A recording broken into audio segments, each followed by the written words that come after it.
A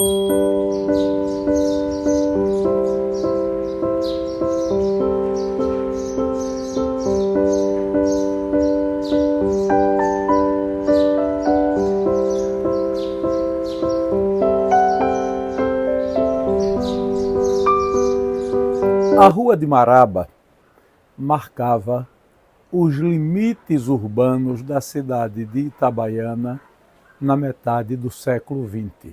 A partir dali, havia a ligação com a antiga Estrada Real, que levava para o oeste do território do estado de Sergipe, Ribeirópolis, Alagadiço, Carira, e se rumava com destino ao sertão da Bahia. Depois se tomava um novo rumo que levava à cidade de Salvador. Os mais pobres iam passar pelas suas portas, as boiadas que iam para os matadouros das cidades maiores. E Dona Lourdes, a mãe do médico Antônio Samarone de Santana, tinha uma grande preocupação com a formação dos filhos. Entendia que a educação poderia compensar a pobreza original. Foi com ela que Samarone deu os primeiros passos no aprendizado da leitura, a fim de, como ele mesmo confessa, conseguir ler a coleção de literatura de cordel que o seu avô guardava. Além disso, a sua mãe, Dona Lourdes, insistia com os padrões de comportamento moral dos seus filhos. E a formação moral era muito rigorosa, muito dura, buscando incutir naquelas crianças valores como honestidade e tantos outros que influenciaram a família por toda a vida. É este o tema deste vídeo de memórias do médico Antônio Samarone de Santana. E na Rua de Maraba tinha uma estrada que ia para o sertão, que pegava a Estrada Real, Flecha, Ribeirópolis, Alagadiço, Carira, Bebedouro, Jeremoabo. Nessa estrada real, porque depois eu fiquei sabendo que já no século XVI, a ligação Salvador-Olinda, a estrada passava em Itabaiana. A Estrada Real passava em Itabaiana. Mas voltando dessa estrada, eu ainda lembro, desde menino, por exemplo, o boi sendo levado para os matadouros das cidades grandes, no caso para Salvador, passava por Itabaiana. Grandes boiadas. E de lá para cá vinham os bodes. Por exemplo, esse movimento, né, porque o boi é uma mercadoria que anda, né? Mercadoria que é fácil transportar porque anda. Então você vai abastecer um centro maior, ele vai andando. A mercadoria vai andando, como naquele tempo. Então, agora o seguinte, agora veja a contradição. Diante dessa pobreza extrema, havia um rigor de ordem moral. Minha mãe dizia, olha, você é pobre, mas tem vergonha. Então você não vai me fazer vergonha em lugar nenhum. Tinha um defeito, né, que os pobres acham dos meninos, que é ser chimão. Né? Chimão é aquele cara que fica olhando para a comida dos outros. Né?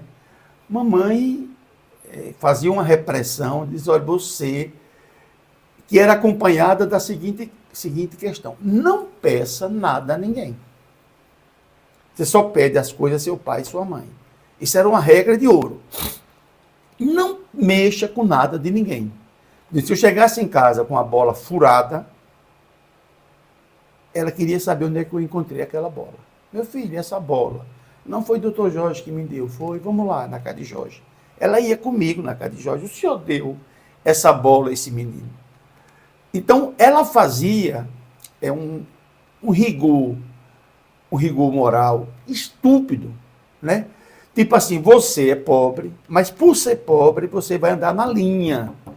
E nisso, me salvou, não porque eu pegava a bola de ninguém, me salvou porque ela tinha sido professora na zona rural. As primeiras escolas de Vargas, na década de 50, não tinha quem ensinasse e ela tinha o terceiro ano primário.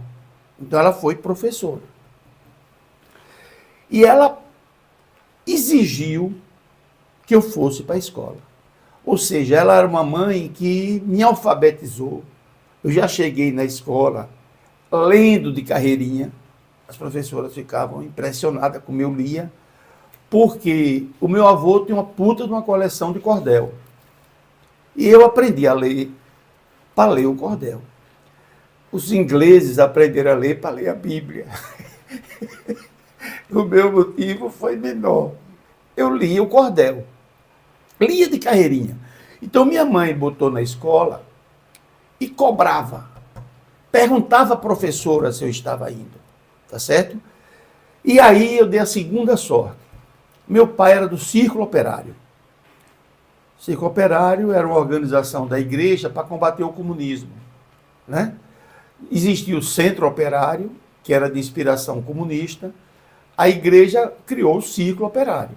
E meu pai nunca foi operário, era trabalhador rural sem terra, mas entrou na...